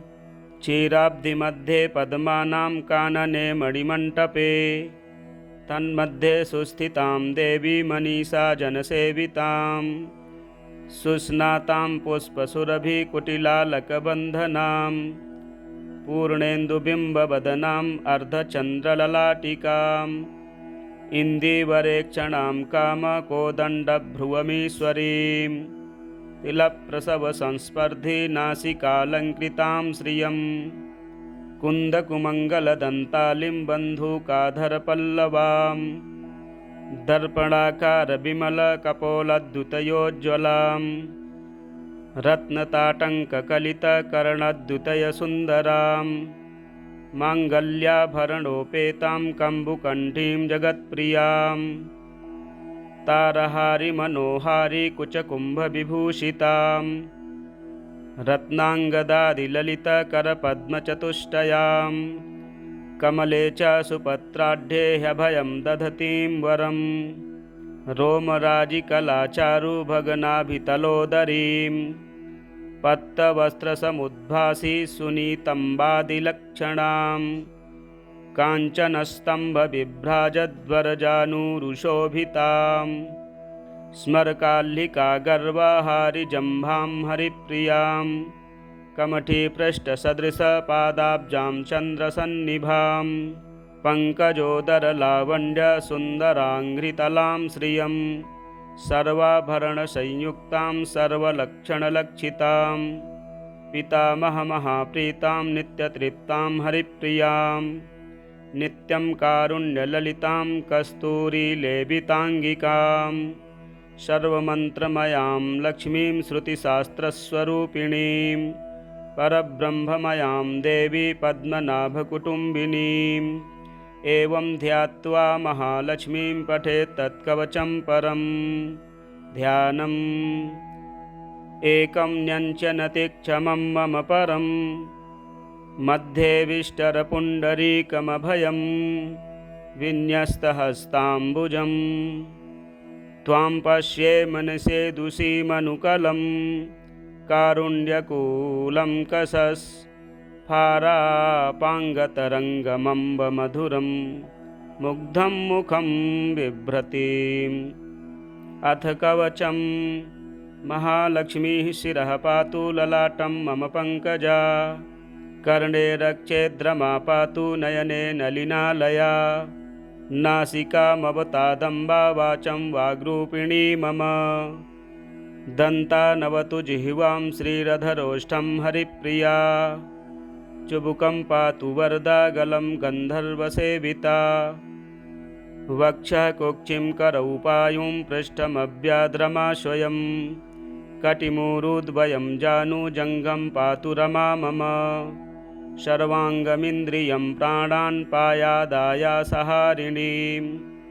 सप्तधातून् स्वयं चापि रक्तं शुक्रं मनो मम ज्ञानं बुद्धिं महोत्साहं सर्वं मे पातु पङ्कजा मया कृतं च यत्किञ्चित् तत्सर्वं पातु सेन्दिरा ममायुरवतात् लक्ष्मीः भार्यां पुत्रांश्च पुत्रिका मित्राणि पातु सततमखिलानि हरिप्रिया पातकं नाशयेत् लक्ष्मीः महारिष्टं हरेद्रमा ममारिनाशनार्थाय माया मृत्युञ्जयेद्बलं सर्वाभीष्टं तु मे दद्यात् पातु मां कमलालया फलश्रुतिः य इदं कवचं दिव्यं रमात्मा प्रयतः पठेत् सर्वसिद्धिमवाप्नोति सर्वरक्षां तु शाश्वतीं दीर्घायुष्मान् भवेन्नित्यं सर्वसौभाग्यकल्पकं सर्वज्ञः सर्वदर्शी च सुखदश्च शुभोज्ज्वलः सुपुत्रो गोपतिः श्रीमान् भविष्यति न संशयः तद्गृहे न भवेद् ब्रह्मं दारिद्र्यदुरितादिकं नाग्निना दह्यते गेहं न चौराद्यैश्च पीड्यते भूतप्रेतपिशाचाद्याः सन्त्रस्ता यान्ति दूरतः लिखित्वा स्थापयेद्यत्र तत्र सिद्धिर्भवेद्ध्रुवम् नापमृत्युमवाप्नोति देहान्ते मुक्तिभाग् भवेत् आयुष्यं पौष्टिकं मेध्यं धान्यं दुःस्वप्ननाशनं प्रजाकरं पवित्रं च दुर्भिक्षर्ति विनाशनं चित्तप्रसादजननं महामृत्युप्रशान्तिदं महारोगज्वरहरं ब्रह्महत्यादिशोधनं महाधनप्रदं चैव पठितव्यं सुखार्थिभिः धनार्थी धनमाप्नोति विवाहार्थी लभेद्वधूं विद्यार्थी लभेद् विद्यां पुत्रार्थी गुणवत्सुतं। राज्यार्थी राज्यमाप्नोति सत्यमुक्तं मया शुक। एतद्देव्याः प्रसादेन शुकः कवचमाप्तवान्। कवचानुग्रहेणैव सर्वान् कामान् वापसः। कवचानुग्रहेणैव सर्वान् कामान् वापसः। लक्ष्मीकवचं ब्रह्मस्तोत्रं सम्पूर्णम्। स्वधास्तोत्रम्। ब्रह्मोवाच स्वधोच्चारणमात्रेण तीर्थस्नायी भवेन्नरः। मुच्यते सर्वपापेभ्यो वाजपेयफलं लभेत्। स्वधा स्वधा स्वधेत्येवं यदि वारत्रयं स्मरेत्। श्राद्धस्य फलमाप्नोति कालतर्पणयोस्तथा। श्राद्धकाले स्वधास्तोत्रं यः शृणोति समाहितः। लभेत् श्राद्धशतानां च पुण्यमेव न संशयः। स्वधा स्वधा स्वधेत्येवं त्रिसन्ध्यं यः पठेन्नरः। प्रियां विनीतां स लभेत् साध्वीं पुत्रं गुणान्वितं। पितॄणां प्राणतुल्या त्वं द्विजजीवनरूपिणी। श्राद्धाधिष्ठात्री देवी च श्राद्धादीनां फलप्रदा। बहिर्मन्मनसो गच्छ पितॄणां तुष्टिहेतवे। सम्प्रीतये दुजातीनां ग्रहीणां वृद्धिहेतवे। नित्यानित्यस्वरूपासि गुणरूपासि सुब्रते। आविर्भावस्थिरो भावः सृष्टौ च प्रलये तव। ॐ स्वस्ति च नमः स्वाहा स्वधा त्वं दक्षिणा तथा। निरूपिताश्चतुर्वेदे षट्प्रशस्ताश्च कर्मिणां। पुरासीत्त्वं त्वं स्वधा गोपी गोलोके राधिका सखी। धृतोरसि स्वधात्मानं कृतं तेन स्वधा स्मृता। ध्वस्ता त्वं राधिका शापाद् गोलोकाद् विश्वमागता। कृष्णाश्लिष्टा तया दृष्टा पुरा वृन्दावने वने। कृष्णालिङ्गनपुण्डेन भूता मे मानसी सुता। अतृप्तसुरते तेन चतुर्णां स्वामिनां प्रिया। स्वाहा सा सुन्दरी गोपी पुरासीत् राधिका सखी। रतौ स्वयं कृष्णमाह तेन स्वाहा प्रकीर्तिता। कृष्णेन सार्धं सुचिरं वसन्ते रासमण्डले। प्रमत्ता सुरते श्लिष्टा दृष्टा सा राधया पुरा। तस्याः शापेन सा ध्वस्ता गोलोकाद् विश्वमागता। कृष्णालिङ्गनपुण्डेन समभूद्वह्निकामिनी। पवित्ररूपा परमा देवाद्यैर्वन्दिता नृभिः। यन्नामोच्चारणेनैव नरो मुच्येत पातकात्। या सुशीलाभिधा गोपी पुरासीद् राधिका सखी। उवास दक्षिणे क्रोडे कृष्णस्य च महात्मनः। प्रध्वस्ता सा च तच्छापाद् गोलोकाद् विश्वमागता। कृष्णालिङ्गनपुण्डेन सा बभूव च दक्षिणा। सा प्रेयसी रतौ दक्षा प्रशस्ता सर्वकर्मसु। उवास दक्षिणे भर्तुर्दक्षिणा तेन कीर्तिता। गोप्यो बभूवुस्तिस्रो वै स्वधा स्वाहा च दक्षिणा। कर्मिणां कर्मपूर्णार्थं पुरा चैवेश्वरेच्छया। इत्येवमुक्त्वा स ब्रह्मा ब्रह्मलोके च संसदि। तस्थौ च सहसा सद्यः स्वधा साविर्बभूवः। तदा पितृभ्यः प्रददौ तामेव कमलाननां। तां सम्प्राप्य ययुस्ते च पितरश्च प्रहर्षिताः। स्वधा स्तोत्रमिदं पुण्यं यः शृणोति समाहितः। स स्नातः सर्वतीर्थेषु वेदपाठफलं लभेत्। स स्नातः सर्वतीर्थेषु वेदपाठफलं लभेत्। श्रीब्रह्मवैवर्ते महापुराणे स्वधास्तोत्रं सम्पूर्णम्। श्रीलक्ष्मीस्तोत्रम्। लोपामुद्रा श्रियाः पादौ धृत्वा ननाम सादरम्। ववन्दे स्तवनं चक्रे तव लक्ष्मी सदा सती। शृणु तत्स्तवनं येन स्तावकास्युर्धनाश्रयाः नैकसम्पत्समायुक्ताः त्वया प्रसन्नयेक्षिताः। श्रीलोपामुद्रा उवाच मातर्नमामि कमले पद्मायतसुलोचने श्रीविष्णुहृत्कमलस्थे विश्वमातर्नमोऽस्तु ते। क्षीरसागरसत्पुत्री पद्मगर्भाभसुन्दरी लक्ष्मीप्रसीद सततं विश्वमातर्नमोऽस्तु ते। महेन्द्रसदने त्वं श्रीरुक्मिणी कृष्णभामिनी चन्द्रे ज्योत्सना प्रभा सूर्ये विश्वमातर्नमोऽस्तु ते। स्मितानने जगद्धात्री शरण्ये सुखवर्धिनी जातवेदसि दहने विश्वमातर्नमोऽस्तु ते।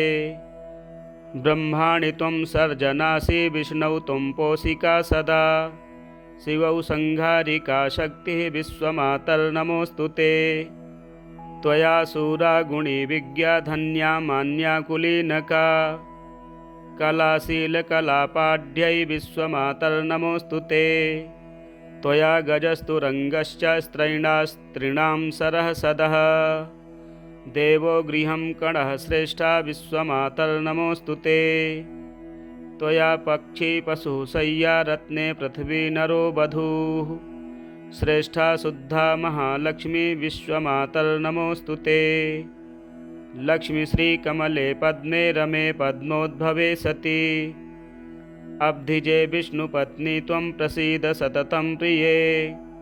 फलश्रुतिः इति स्तुता प्रसन्ना च श्रीरुवाच पतिव्रतां लोपामुद्रे मुने जाने वां यत हृत्तापकारणं सुचेतनं दुनोत्येव काशी विश्लेषजो नलः।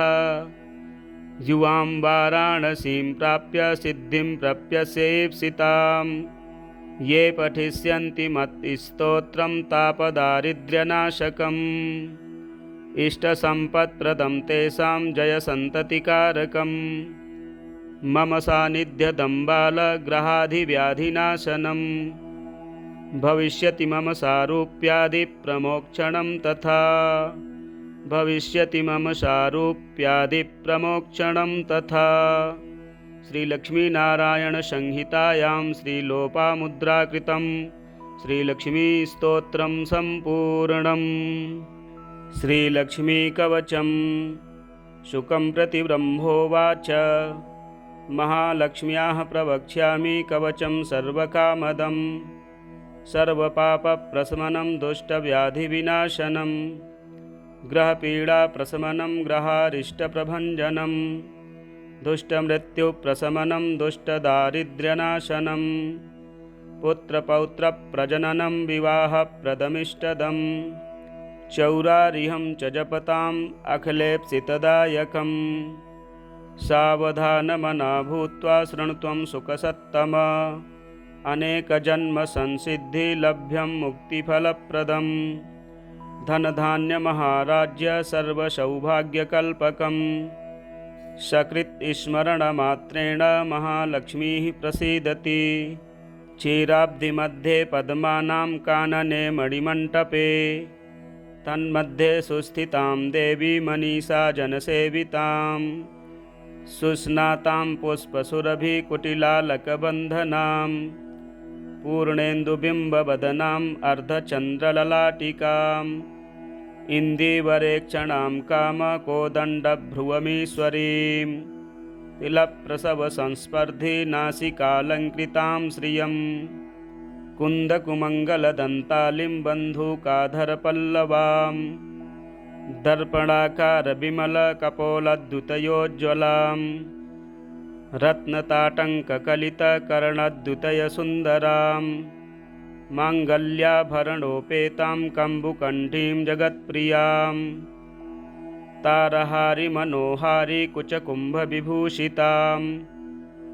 रत्नाङ्गदादिललितकरपद्मचतुष्टयां कमले च सुपत्राढ्ये ह्यभयं दधतीं वरं रोमराजिकलाचारुभगनाभितलोदरीं पट्टवस्त्रसमुद्भासि सुनीतम्बादिलक्षणां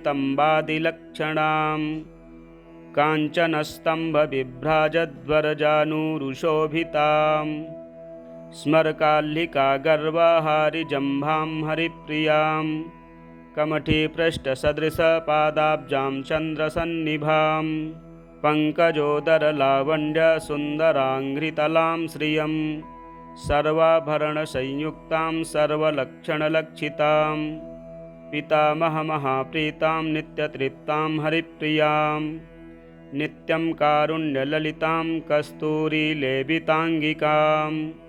सर्वमन्त्रमयां लक्ष्मीं श्रुतिशास्त्रस्वरूपिणीं परब्रह्ममयां देवी पद्मनाभकुटुम्बिनीम् एवं ध्यात्वा महालक्ष्मीं पठेत् तत्कवचं परं ध्यानम् एकं न्यञ्चनतिक्षमं मम परं मध्ये विष्टरपुण्डरीकमभयं विन्यस्तहस्ताम्बुजं त्वां पश्ये मनसेदुषीमनुकलं कारुण्यकूलं फारापाङ्गतरङ्गमम्बमधुरं मुग्धं मुखं बिभ्रतीम् अथ कवचं महालक्ष्मीः शिरः पातु ललाटं मम पङ्कजा कर्णे रक्षेद्रमा पातु नयने नलिनालया नासिकामवतादम्बा वाचं वाग्रूपिणी मम दन्ता नवतु जिह्वां श्रीरधरोष्ठं हरिप्रिया चुबुकं पातु वरदागलं गन्धर्वसेविता वक्षः कुक्षिं करौ पायुं पृष्ठमव्याद्रमाश्वयं कटिमूरुद्वयं जानुजङ्घं पातु रमा मम सर्वाङ्गमिन्द्रियं प्राणान् पायादायासहारिणीं सप्तधातून् स्वयं चापि रक्तं शुक्रं मनो मम ज्ञानं बुद्धिं महोत्साहं सर्वं मे पातु पङ्कजा मया कृतं च यत्किञ्चित् तत्सर्वं पातु सेन्दिरा ममायुरवतात् लक्ष्मीः भार्यां पुत्रांश्च पुत्रिका मित्राणि पातु सततमखिलानि हरिप्रिया पातकं नाशयेत् लक्ष्मीः महारिष्टं हरेद्रमा ममारिनाशनार्थाय मायामृत्युञ्जयेद्बलं सर्वाभीष्टं तु मे दद्यात् पातु मां कमलालया फलश्रुतिः य इदं कवचं दिव्यं रमात्मा प्रयतः पठेत् सर्वसिद्धिमवाप्नोति सर्वरक्षां तु शाश्वतीं दीर्घायुष्मान् भवेन्नित्यं सर्वसौभाग्यकल्पकं सर्वज्ञः सर्वदर्शी च सुखदश्च शुभोज्ज्वलः सुपुत्रो गोपतिः श्रीमान् भविष्यति न संशयः तद्गृहे न भवेद् ब्रह्मं दारिद्र्यदुरितादिकं नाग्निना दह्यते गेहं न चौराद्यैश्च पीड्यते भूतप्रेतपिशाचाद्याः सन्त्रस्ता यान्ति दूरतः लिखित्वा स्थापयेद्यत्र तत्र सिद्धिर्भवेद्ध्रुवम् नापमृत्युमवाप्नोति देहान्ते मुक्तिभाग् भवेत् आयुष्यं पौष्टिकं मेध्यं धान्यं दुःस्वप्ननाशनं प्रजाकरं पवित्रं च दुर्भिक्षर्ति विनाशनं चित्तप्रसादजननं महामृत्युप्रशान्तिदं महारोगज्वरहरं ब्रह्महत्यादिशोधनं महाधनप्रदं चैव पठितव्यं सुखार्थिभिः धनार्थी धनमाप्नोति विवाहार्थी लभेद्वधूं विद्यार्थी लभेद् विद्यां पुत्रार्थी गुणवत्सुतं राज्यार्थी राज्यमाप्नोति सत्यमुक्तं मया शुक एतद्देव्याः प्रसादेन शुकः कवचमाप्तवान् कवचानुग्रहेणैव सर्वान् कामानवापसः कवचानुग्रहेणैव सर्वान् कामानवापसः लक्ष्मीकवचं ब्रह्मस्तोत्रं सम्पूर्णम् स्वधास्तोत्रं ब्रह्मोवाच स्वधोच्चारणमात्रेण तीर्थस्नायी भवेन्नरः मुच्यते सर्वपापेभ्यो वाजपेयफलं लभेत् स्वधा स्वधा स्वधेत्येवं यदि वारत्रयं स्मरेत् श्राद्धस्य फलमाप्नोति कालतर्पणयोस्तथा। श्राद्धकाले स्वधा स्तोत्रं यः शृणोति समाहितः लभेत् श्राद्धशतानां च पुण्यमेव न संशयः। स्वधा स्वधा स्वधेत्येवं त्रिसन्ध्यं यः पठेन्नरः प्रियां विनीतां स लभेत् साध्वीं पुत्रं गुणान्वितं। पितॄणां प्राणतुल्या त्वं द्विजजीवनरूपिणी श्राद्धाधिष्ठात्री देवी च श्राद्धादीनां फलप्रदा। बहिर्मन्मनसो गच्छ पितॄणां तुष्टिहेतवे सम्प्रीतये दुजातीनां ग्रहीणां वृद्धिहेतवे। नित्या नित्यस्वरूपासि गुणरूपासि सुब्रते आविर्भावस्थिरो भावः सृष्टौ च प्रलये तव। ॐ स्वस्ति च नमः स्वाहा स्वधा त्वं दक्षिणा तथा। निरूपिताश्चतुर्वेदे षट्प्रशस्ताश्च कर्मिणां पुरासीत् त्वं स्वधा गोपी गोलोके राधिका सखी। धृतोरसि स्वधात्मानं कृतं तेन स्वधा स्मृता ध्वस्ता त्वं राधिका शापाद् गोलोकाद् विश्वमागता। कृष्णाश्लिष्टा तया दृष्टा पुरा वृन्दावने वने कृष्णालिङ्गनपुण्डेन भूता मे मानसी सुता। अतृप्तसुरते तेन चतुर्णां स्वामिनां प्रिया स्वाहा सा सुन्दरी गोपी पुरासीत् राधिका सखी। रतौ स्वयं कृष्णमाह तेन स्वाहा प्रकीर्तिता कृष्णेन सार्धं सुचिरं वसन्ते रासमण्डले। प्रमत्ता सुरते श्लिष्टा दृष्टा सा राधया पुरा तस्याः शापेन सा ध्वस्ता गोलोकाद् विश्वमागता। कृष्णालिङ्गनपुण्डेन समभूद्वह्निकामिनी पवित्ररूपा परमा देवाद्यैर्वन्दिता नृभिः। यन्नामोच्चारणेनैव नरो मुच्येत पातकात् या सुशीलाभिधा गोपी पुरासीत् राधिका सखी। उवास दक्षिणे क्रोडे कृष्णस्य च महात्मनः प्रध्वस्ता सा च तच्छापाद् गोलोकाद् विश्वमागता। कृष्णालिङ्गनपुण्डेन सा बभूव च दक्षिणा सा प्रेयसी रतौ दक्षा प्रशस्ता सर्वकर्मसु। उवास दक्षिणे भर्तुर्दक्षिणा तेन कीर्तिता। गोप्यो बभूवुस्तिस्रो वै स्वधा स्वाहा च दक्षिणा कर्मिणां कर्मपूर्णार्थं पुरा चैवेश्वरेच्छया। इत्येवमुक्त्वा स ब्रह्मा ब्रह्मलोके च संसदि तस्थौ च सहसा सद्यः स्वधा साविर्बभूवः। तदा पितृभ्यः प्रददौ तामेव कमलाननां तां सम्प्राप्य ययुस्ते च पितरश्च प्रहर्षिताः। स्वधा स्तोत्रमिदं पुण्यं यः शृणोति समाहितः स स्नातः सर्वतीर्थेषु वेदपाठफलं लभेत्। स स्नातः सर्वतीर्थेषु वेदपाठफलं लभेत्। श्रीब्रह्मवैवर्ते महापुराणे स्वधा स्तोत्रं सम्पूर्णम्। श्रीलक्ष्मीस्तोत्रम्। लोपामुद्रा श्रियाः पादौ धृत्वा ननाम सादरम् ववन्दे स्तवनं चक्रे तव लक्ष्मी सदा सती। शृणु तत् स्तवनं येन स्तावकास्युर्धनाश्रयाः नैकसम्पत्समायुक्ताः त्वया प्रसन्नयेक्षिताः। श्रीलोपामुद्रा उवाच मातर्नमामि कमले पद्मायतसुलोचने श्रीविष्णुहृत्कमलस्थे विश्वमातर्नमोऽस्तु ते। क्षीरसागरसत्पुत्री पद्मगर्भाभसुन्दरी लक्ष्मीप्रसीद सततं विश्वमातर्नमोऽस्तु ते। महेन्द्रसदने त्वं श्रीरुक्मिणी कृष्णभामिनी चन्द्रे ज्योत्सना प्रभा सूर्ये विश्वमातर्नमोऽस्तु ते। स्मितानने जगद्धात्री शरण्ये सुखवर्धिनी जातवेदसि दहने विश्वमातर्नमोऽस्तु ते।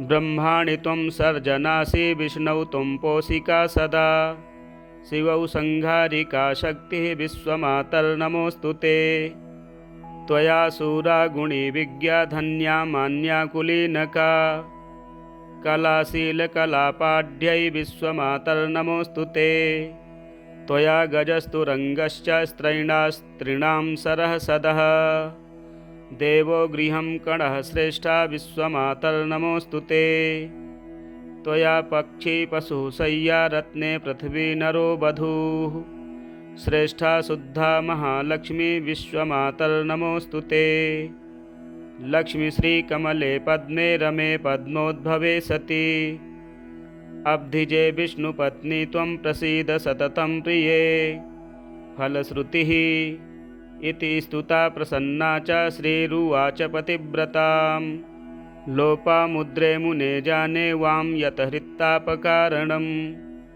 सुचेतनं दुनोत्येव काशी विश्लेषजो नलः युवां वाराणसीं प्राप्य सिद्धिं प्रप्यसेप्सितां ये पठिष्यन्ति मत्स्तोत्रं तापदारिद्र्यनाशकम् इष्टसम्पत्प्रदं तेषां जयसन्ततिकारकं मम सान्निध्यदं बालग्रहाधिव्याधिनाशनं भविष्यति मम सारूप्यादिप्रमोक्षणं तथा भविष्यति मम सारूप्यादिप्रमोक्षणं तथा श्रीलक्ष्मीनारायणसंहितायां श्रीलोपामुद्राकृतं श्रीलक्ष्मीस्तोत्रं सम्पूर्णम्।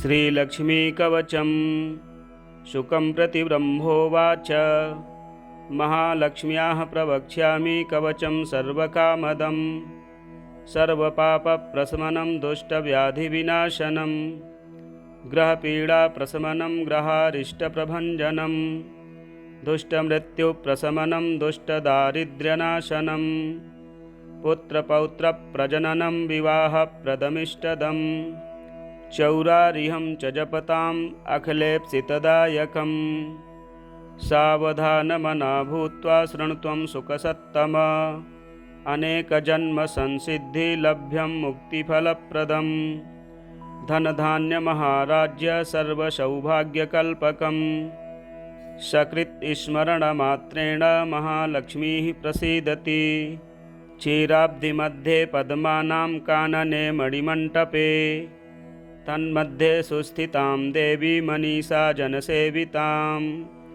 सुस्नातां पुष्पसुरभिकुटिलालकबन्धनां पूर्णेन्दुबिम्बवदनाम् अर्धचन्द्रललाटिकाम् इन्दीवरेक्षणां कामकोदण्डभ्रुवमीश्वरीं तिलप्रसवसंस्पर्धी नासिकालङ्कृतां श्रियं कुन्दकुमङ्गलदन्तालिं बन्धूकाधरपल्लवां दर्पणाकारविमलकपोलद्युतयोज्ज्वलां रत्नताटङ्ककलितकर्णद्युतयसुन्दरां माङ्गल्याभरणोपेतां कम्बुकण्ठीं जगत्प्रियां तारहारिमनोहारी कुचकुम्भविभूषितां रत्नाङ्गदादिललितकरपद्मचतुष्टयां कमले च सुपत्राढ्ये ह्यभयं दधतीं वरं रोमराजिकलाचारुभगनाभितलोदरीं पत्तवस्त्रसमुद्भासि सुनीतम्बादिलक्षणां काञ्चनस्तम्भविभ्राजद्वरजानुरुशोभितां स्मरकाल्लिकागर्वहारिजम्भां हरिप्रियां कमठीपृष्ठसदृशपादाब्जां चन्द्रसन्निभां पङ्कजोदरलावण्यसुन्दराङ्घ्रितलां श्रियं सर्वाभरणसंयुक्तां सर्वलक्षणलक्षितां पितामहमहाप्रीतां नित्यतृप्तां हरिप्रियां नित्यं कारुण्यललितां कस्तूरीलेपिताङ्गिकां सर्वमन्त्रमयां लक्ष्मीं श्रुतिशास्त्रस्वरूपिणीं परब्रह्ममयां देवी पद्मनाभकुटुम्बिनीम् एवं ध्यात्वा महालक्ष्मीं पठेत् तत्कवचं परं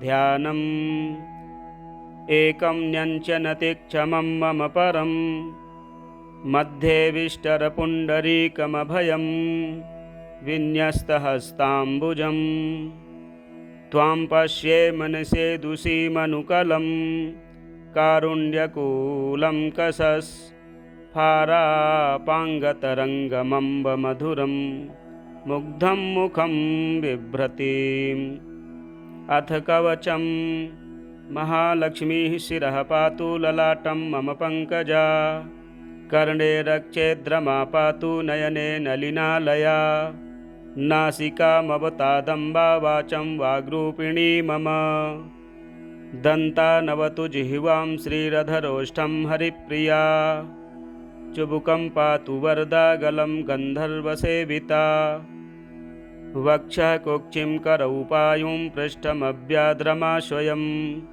कटिमूरुद्वयं जानुजङ्घं पातु रमा मम सर्वाङ्गमिन्द्रियं प्राणान् पायादायासहारिणीं सप्तधातून् स्वयं चापि रक्तं शुक्रं मनो मम ज्ञानं बुद्धिं महोत्साहं सर्वं मे पातु पङ्कजा मया कृतं च यत्किञ्चित् तत्सर्वं पातु सेन्दिरा ममायुरवतात् लक्ष्मीः भार्यां पुत्रांश्च पुत्रिका मित्राणि पातु सततमखिलानि हरिप्रिया पातकं नाशयेत् लक्ष्मीः महारिष्टं हरेद्रमा ममारिनाशनार्थाय मायामृत्युञ्जयेद्बलं सर्वाभीष्टं तु मे दद्यात् पातु मां कमलालया फलश्रुतिः य इदं कवचं दिव्यं रमात्मा प्रयतः पठेत् सर्वसिद्धिमवाप्नोति सर्वरक्षां तु शाश्वतीं दीर्घायुष्मान् भवेन्नित्यं सर्वसौभाग्यकल्पकं सर्वज्ञः सर्वदर्शी च सुखदश्च शुभोज्ज्वलः सुपुत्रो गोपतिः श्रीमान् भविष्यति न संशयः तद्गृहे न भवेद् ब्रह्मं दारिद्र्यदुरितादिकं नाग्निना दह्यते गेहं न चौराद्यैश्च पीड्यते भूतप्रेतपिशाचाद्याः सन्त्रस्ता यान्ति दूरतः लिखित्वा स्थापयेद्यत्र तत्र सिद्धिर्भवेद्ध्रुवम् नापमृत्युमवाप्नोति देहान्ते मुक्तिभाग् भवेत् आयुष्यं पौष्टिकं मेध्यं धान्यं दुःस्वप्ननाशनं प्रजाकरं पवित्रं च दुर्भिक्षर्ति विनाशनं चित्तप्रसादजननं महामृत्युप्रशान्तिदं महारोगज्वरहरं ब्रह्महत्यादिशोधनं महाधनप्रदं चैव पठितव्यं सुखार्थिभिः धनार्थी धनमाप्नोति विवाहार्थी लभेद्वधूं विद्यार्थी लभेद् विद्यां पुत्रार्थी गुणवत्सुतं राज्यार्थी राज्यमाप्नोति सत्यमुक्तं मया शुक एतद्देव्याः प्रसादेन शुकः कवचमाप्तवान् कवचानुग्रहेणैव सर्वान् कामान् वापसः कवचानुग्रहेणैव सर्वान् कामान् वापसः लक्ष्मीकवचं ब्रह्मस्तोत्रं सम्पूर्णम्।